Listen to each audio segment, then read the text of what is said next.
בוקר טוב, בלודרופ. בוקר טוב. שמעתי שאתה יודע כל מיני שפות, מה הם? היום אני יודע לדבר רוסית יותר טוב מכולם. אתה רוצה שאני אביא לך משהו לאכול? פיצה. זה מביך, אין לי את זה. יש עוד משהו שתרצה? פודינג, שוקולד. אוי, גם אין לי את זה. אז בואו נמשיך בשאלות בקיצור. תרצה עוד משהו? כסף באמת יש? אני לא מחלק כסף, אתה רוצה 10 אגורות? טוב, לא משנה, בוא פשוט נמשיך למה אתה מצלם סרטונים.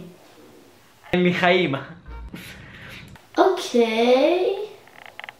אתה מכיר את ברייד אימג'? כן. אתה יודע שיש לו יותר סאבים ממך. אל תעצבני אותי. דבר ראשון, אני בל. דבר שני, טוב, לא משנה, אתה רוצה שנסיים פשוט? כן. טוב, אז בביי אני מניח.